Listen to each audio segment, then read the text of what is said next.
கர்த்தர் நல்லவர், அவர் கிருபை என்றும் உள்ளது. இன்றைக்கு உலக மகளிர் தினத்தை நம்ம கொண்டாடி கொண்டிருக்கிறோம் இல்லையா? உங்கள் ஒவ்வொருவருக்கும் என்னுடைய அன்பின் வாழ்த்துக்களை தெரிவித்துக் கொள்கிறேன். இந்த உலகம் நம்மளை எப்படி பார்க்கிறதுன்றது முக்கியம் இல்லைல்ல. பெண்களாகிய நம்மை உலகம் எப்படி பார்க்கிறதுன்றது முக்கியம் இல்லை. கர்த்தர் நம்மளை எப்படி பார்க்கிறாருன்றது தான் முக்கியம். கர்த்தர் நம்மளை எப்படி பார்க்கிறார்? நம்மளை விசேஷ விதமாய் பார்க்கிறார். ஆண்டவருடைய பார்வையில் நீங்களும் நானும் விலையேற பெற்றவர்களாக இருக்கிறோம். இப்பொழுது ஆண்டவருடைய வார்த்தைக்கு நேராக நம்ம கடந்து போகிறதுக்கு முன்னாடி கண்களை மூடி இருக்கிற இடத்துல நம்ம ஜெபிக்க போகிறோம். பெண்களாகிய நம்மோடு கூட அவர் பேச விரும்புகிறார். இன்றைக்கு ஆண்டவரிடத்தில் அப்பா என் கூட நீங்கள் பேசுங்கன்னு சொல்லி நம்ம கேட்க போகிறோம். கண்களை மூடி ஜெபிக்கலாமா? கர்த்தருடைய முகத்தை நோக்கி பார்க்கலாம். தகப்பனே, உமக்கு நன்றியப்பா. இந்த வேளையிலும் கூட இந்த உலக மகளிர் தினத்தை முன்னிட்டு இன்றைக்கு பெண்களாக நாங்கள் சேர்ந்து உங்கள் சமூகத்தில் ஒரு சில நிமிஷங்கள் செலவழிக்க வந்திருக்கிறோம். இந்த நாள் முழுதும் உங்கள் பிள்ளைகளை சந்தோஷப்படுத்தும்படி நாங்கள் ஜெபிக்கிறோம். ஆண்டவரே, உங்கள் பிரசன்னம் உங்கள் பிள்ளைகளை நிரப்பட்டும்னு சொல்லி ஜெபிக்கிறேன்ப்பா. ஒருவேளை புறக்கணிக்கப்பட்ட நிலையில் இதை பார்த்து கொண்டிருக்கலாம், தள்ளப்பட்ட நிலையில் இதை பார்த்து கொண்டிருக்கலாம், வாழ்க்கையே முடிஞ்சு போச்சுன்ற நிலையில் இதை பார்த்து கொண்டிருக்கலாம். ஆனாலும் எங்களை நேசிக்கிற நல்ல தகப்பன், எங்கள் ஆத்தும நேசர், எங்கள் ஆத்தும மணவாளன், எங்களோடு பேச நீர் விரும்புகிற தேவனாக இருக்கிறீரப்பா. எங்கள் வாழ்க்கையை கட்டி எழுப்ப விரும்புகிற தேவன். இப்பொழுதும் நீர் எங்களோடு பேசும். உம்முடைய பிள்ளைகளை ஆற்றி தேற்றி பலப்படுத்தி தைரியப்படுத்தி அவங்க வாழ்க்கையில் அவங்களை கொண்டு நீங்கள் செய்ய நினைத்ததை நிறைவேற்றும்படி உங்கள் கரத்தில் அர்ப்பணித்து ஜெபிக்கிறேன். ஆண்டவரே, நீங்கள் பொறுப்பெடுத்துக்கோங்க, நீங்கள் பேசுங்கப்பா, நாங்கள் கேட்கிறோம். இயேசு கிறிஸ்துவின் நாமத்தில் ஜெபிக்கிறோம் நல்ல பிதாவே, ஆமேன், ஆமேன். இப்பொழுதும் ஆண்டவருடைய வார்த்தைக்கு நேராக நாம் கடந்து போகிறோம். எடுத்து வாசிப்போம். ஏசாயா 62ஆம் அதிகாரத்தில் 3வது வசனத்தை நான் வாசிக்கிறேன். என் கூட சேர்ந்து நீங்களும் வாசிக்கிறீங்களா? நீ கர்த்தருடைய கையில் அலங்காரமான கிரீடமும் உன் தேவனுடைய கரத்தில் ராஜ முடியுமாய் இருப்பாய். அடுத்த வசனம், நீ இனி கைவிடப்பட்டவள் எனப்படாமலும் உன் தேசம் இனி பாழான தேசம் எனப்படாமலும் நீ எப்சிபா என்றும் உன் தேசம் பியூலா என்றும் சொல்லப்படும். கர்த்தர் உன்மேல் பிரியமாயிருக்கிறார், உன் தேசம் வாழ்க்கைப்படும். ஆண்டவர் இன்றைக்கு உங்களை ஒவ்வொருத்தரையும் பார்த்து சொல்கிறாரு, நீ என்னுடைய கையில் அலங்காரமான கிரீடமாக இருக்கிற மகளேன்னு சொல்லி. இந்த உலகத்தில் பெண்களுக்கு விசேஷமாக நிறைய பேரை கொடுத்துருவாங்க. உலக மனுஷங்களில் கணவனை இழந்த ஒரு பெண்ணாக இருப்பான்னு சொன்னால் அவளுக்கு விதவைன்னு ஒரு பேர் கொடுத்துருவாங்க. ஆனால் ஆண்களுக்கு அப்படி ஒரு பேர் இருக்குதான்னு எனக்கு தெரியல.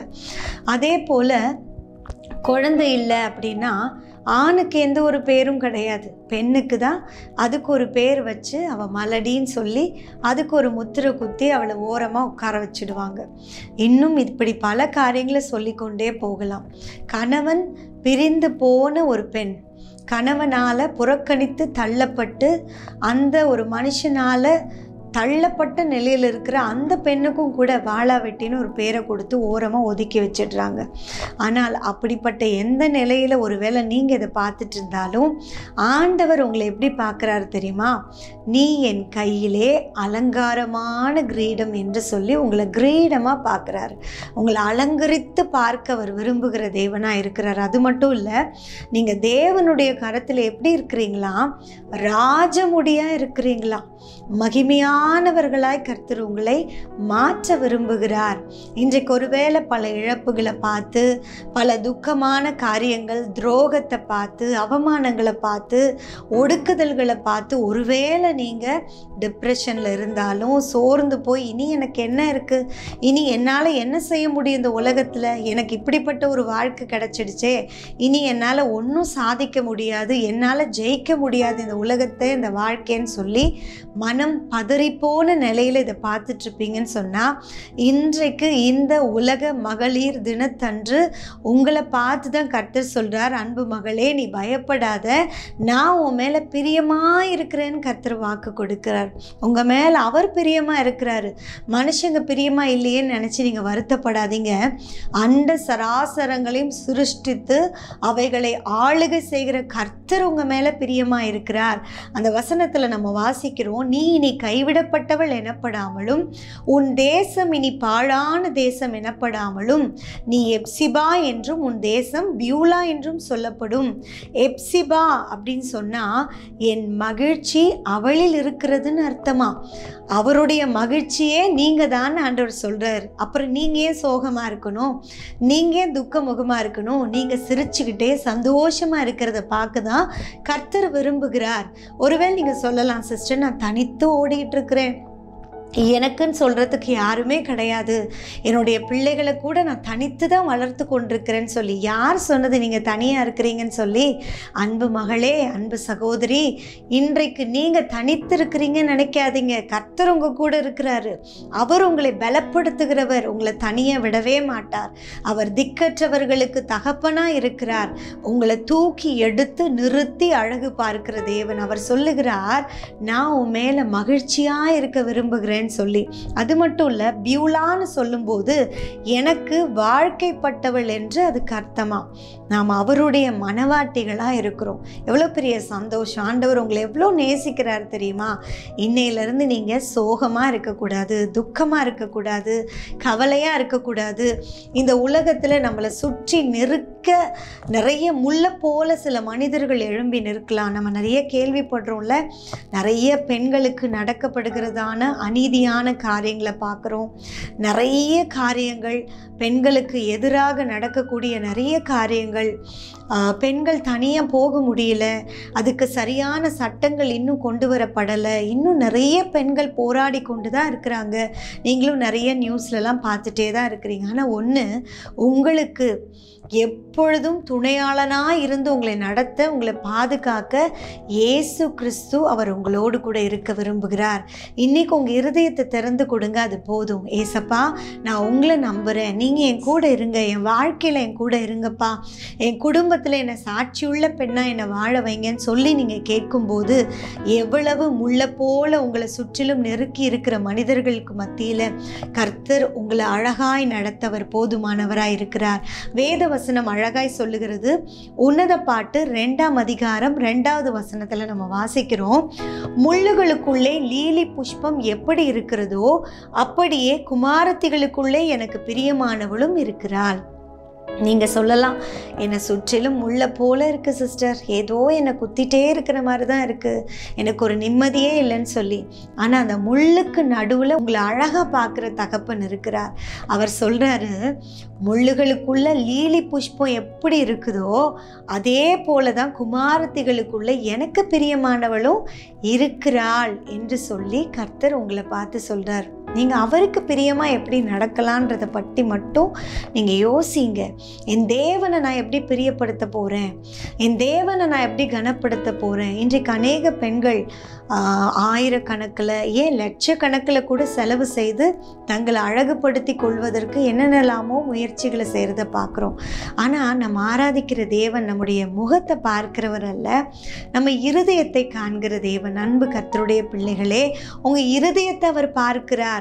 இன்றைக்கு ஒருவேளை அவர் என் ஆத்தும நேசராக இல்லையே, அவரை நான் சந்தோஷப்படுத்துகிற மாதிரி நான் இதுவரைக்கும் ஒன்றும் செஞ்சதில்லையே, என் நம்பிக்கையெல்லாம் மனுஷங்க மேலேயே வச்சு நான் ஏமாந்து போய் வாழ்ந்துட்டுருக்கிறேனேன்னு ஒருவேளை கலக்கத்தோடு இருப்பீங்கன்னா, இன்னைக்கு ஆண்டவர் உங்களை பார்த்து சொல்கிறார், அன்பு மகளே, உன் இருதயத்தின் கதவை நான் தட்டி கொண்டே இருக்கிறேன். நீ அந்த சத்தத்தை கேட்டு உன் இருதய கதவை திறப்பேன்னு சொன்னால் நான் உனக்குள்ளே வந்து இருப்பேன், நான் தங்கி இருப்பேன், நான் உன் கூட போஜனம் பண்ணுவேன்னு கர்த்தர் சொல்கிறார். உங்கள் இருதயத்தை திறந்து கொடுப்பீங்களா? உங்கள் வாழ்க்கை இதுவரைக்கும் இருளாக இருக்குமானால் இன்றைக்கு இந்த மகளிர் தினத்தன்று நீங்கள் செய்ய வேண்டிய ஒரு நல்ல காரியம் என்னென்னா, உங்கள் இருதயத்தை ஆத்தும நேசராக இயேசுவுக்கு திறந்து கொடுப்பது. இதை நீங்கள் வாலிப பிள்ளைகள் பார்த்துட்ருக்கலாம், வயதான பெண்கள் பார்த்துட்ருக்கலாம், இல்லை நடுத்தர வயதின பெண்கள் பார்த்துட்ருக்கலாம். யாராக இருந்தாலும் சரி, உங்கள் இருதயத்தின் கதவை அவர் தட்டி கொண்டே இருக்கிறார். நீங்கள் திறப்பீங்கன்னா அவர் உங்கள் கூட இருந்து உங்களை நடத்துவார். அவர் சொல்லுகிறார், உன்னத பாட்டு 4:7 நம்ம வாசிக்கிறோம், என் பிரியமே நீ ரூபவதி, உன்னில் பழுதொன்றும் இல்லை என்று. உங்களை அவர் பூரணமாக பார்க்குறாரு சிஸ்டர். இது வரைக்கும் உங்களை குற்றப்படுத்தும்படி அநேகர் கையை நீட்டி குறை பேசிகிட்டு இருக்கலாம். உங்கள் இருதயத்தை அவருக்கு கொடுத்து பாருங்களேன். அவர் உங்களை அழகான ஒரு பாத்திரமாக வணைந்து அவருக்கு மகிமையாக உங்களை பயன்படுத்துவார். அவர் சொல்கிறார் உங்களை பார்த்து, என் பிரியமேன்னு சொல்கிறாரு, என் ரூபவதியே உன்னில் பழுதொன்றும் இல்லை என்று கர்த்தர் சொல்லுகிறார். நீதிமொழிகள் 31:30 நம்ம வாசிக்கிறோம், சௌந்தரியம் வஞ்சனை உள்ளது, அழகும் வீண், கர்த்தருக்கு பயப்படுகிற ஸ்திரீயே புகழப்படுவாள். இதுதான் முக்கியம். இன்றைக்கு இந்த மகளிர் தினத்தன்று நீங்களும் நானும் செய்ய வேண்டிய ஒரு காரியம் என்ன தெரியுமா? இன்னையிலிருந்து அப்பா நான் உங்களுக்கு பயப்படுகிற ஒரு பெண்ணாக நான் இருக்க போகிறேன். அதுதான் முக்கியம். ஆண்டவர் அதைத்தான் நம்மக்கிட்ட எதிர்பார்க்கிறார். இன்றைக்கு யார் உங்களை கைவிட்டிருந்தாலும், யார் உங்களை உதாசீனப்படுத்தி இருந்தாலும், தனித்து ஓடிக்கிட்டு இருந்தாலும், பலவீனமான ஒரு பெண்ணாக நீங்கள் இருந்தாலும், எனக்கு அழகே இல்லைன்னு சொல்லுவீங்கன்னு சொன்னாலும் இதெல்லாம் ஒரு பிரச்சனையே கிடையாது. இயேசு கிறிஸ்து உங்களுக்குள் வாழ்வாரானால், உங்கள் இருதயத்தில் அவருக்கு இடத்த நீங்கள் கொடுப்பீங்கன்னு சொன்னால், உங்கள் வாழ்க்கையில் அவருக்கு முதலிடத்தை நீங்கள் கொடுப்பீங்கன்னு சொன்னால், நீங்கள் தான் பாக்கியவதி. உங்களை போல ஒரு பாக்கியவதி இந்த உலகத்தில் யாருமே கிடையாது, யாருமே கிடையாது. இந்த வேத வசனம் தெளிவாக சொல்லுது பாருங்க, சௌந்தரியம் வஞ்சனை உள்ளது, அழகும் வீண், கர்த்தருக்கு பயப்படுகிற ஸ்திரீயே புகழப்படுவாள். இன்னைக்கு உங்கள் இருதயத்தை திறந்து கொடுப்பீங்களா? நிச்சயம் கர்த்தர் உங்களை கொண்டு ஒரு பிளான் வச்சிருக்கிறாரு. உங்களை கொண்டு சில நன்மைகளை செய்ய அவர் காத்திருக்கிறாரு. என் பிள்ளை எப்போ என்ன அவளுடைய இருதயத்தில் ஏற்றுக்கொள்வாள்னு காத்துக்கிட்டு இருக்கிறாரு. இந்த வேளையில் நம்ம கண்களை மூடி ஜெபிக்க போகிறோம். என் கூட சேர்ந்து நீங்கள் ஜெபிப்பீங்களா? இன்னிலிருந்து உங்கள் வாழ்க்கை மாறப்போகுது. நீங்கள் இந்த தலைமுறைக்கு ஒரு தெபோராலாக எழும்ப முடியும். இந்த தலைமுறைக்கு நீங்கள் ஒரு எஸ்தராக எழும்ப முடியும். இந்த தலைமுறையில் ஆண்டவர் உங்களை கொண்டு பலத்த செய்கைகளை நடப்பிக்க அவர் வல்லமை உள்ளவராக இருக்கிறார். நீங்கள் சொல்லலாம், எனக்கு பலனே இல்லையே, நான் என்ன செய்ய முடியும்னு சொல்லி. உங்கள் பலத்தினால என் பலத்தினால ஒன்றும் சாதிக்க முடியாது.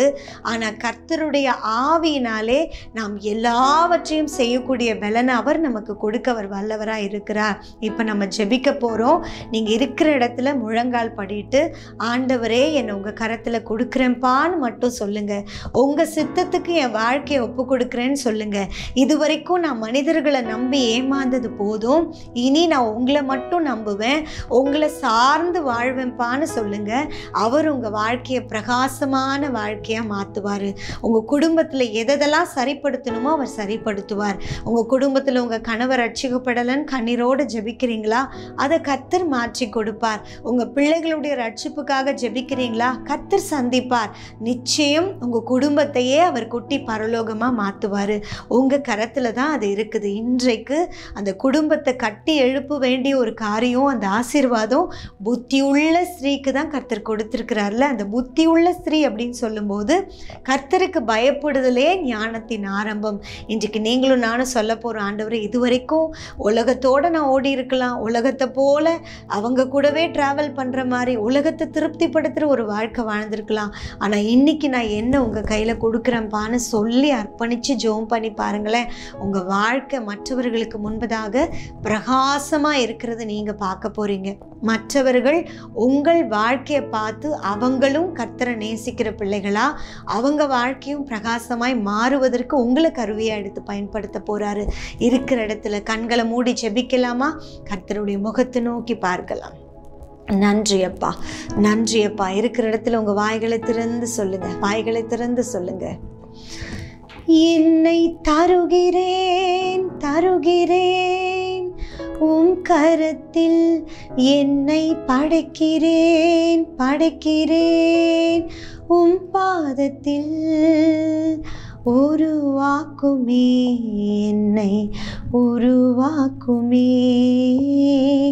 உருவாக்குமே, என்னை உருவாக்குமே. என்னை தருகிறேன் தருகிறேன், உம் கரத்தில் என்னை படைக்கிறேன் படைக்கிறேன், உம் பாதத்தில் உருவாக்குமே, என்னை உருவாக்குமே, உருவாக்குமே, என்னை உருவாக்குமே. அப்பா, எங்களை உருவாக்குகிற தெய்வமுடைய கரத்தில் நாங்கள் எங்களை அர்ப்பணிக்கிறோம். இன்றைக்கு இந்த நிகழ்ச்சியில் என்னோடு கூட சேர்ந்து இந்த உலக மகளிர் தினத்தன்று ஜெபித்து கொண்டிருக்கிற அத்தனை பிள்ளைங்க மேலே கர்த்தருடைய அபிஷேகம் இறங்கட்டும். அப்பா, கர்த்தருடைய வல்லமை அவர்களை நிரப்பட்டும். இதுவரைக்கும் நான் எதுக்கும் தகுதியுடையவள் அல்ல, நான் எதற்கும் பிரயோஜனம் உடையவள் அல்ல, நான் எதுக்குமே பிரயோஜனம் இல்லை, நான் தனிமையில் என்ன சாதிக்க முடியும், என் குடும்பத்தில் இதெல்லாம் இன்னும் மாறலையே அப்படின்னு சொல்லி சோர்ந்து போன இருதயத்தோடு நான் ஏன் பெண்ணா பிறந்திருக்கிறேன்னு சொல்லி வருத்தத்தோடு இந்த வேளையில் ஜெபித்து கொண்டிருக்கலாம் அப்பா. ஆனால் இன்றைக்கு நீர் அவர்களை பாக்கியவதிகள் என்று சொல்லுகிறீரப்பா. நீ என் பார்வைக்கு அருமையானபடியால் கனம் பெற்றாய், நானும் உன்னை சிநேகித்தேன் என்று வாக்கு கொடுக்கிறீர். உமக்கு நன்றி அப்பா. எங்களை பார்த்து பிரியமே நீ ரூபவதி, உன்னில் பழுதொன்றும் இல்லை என்று சொல்லுகிறீர். உமக்கு நன்றி அப்பா. இன்றைக்கு கண்ணீரோடு ஜெபித்து கொண்டிருக்கிற ஒவ்வொரு பிள்ளைகளுடைய வாழ்க்கையில் இருக்கிற குறைவுகள் எல்லாம் ஏசு ராஜா உங்க நாமத்தினால இப்பொழுதே நிறைவாகட்டும் என்று சொல்லி ஜெபிக்கிறேன். கண்ணீர் எல்லாம் மாறட்டும்.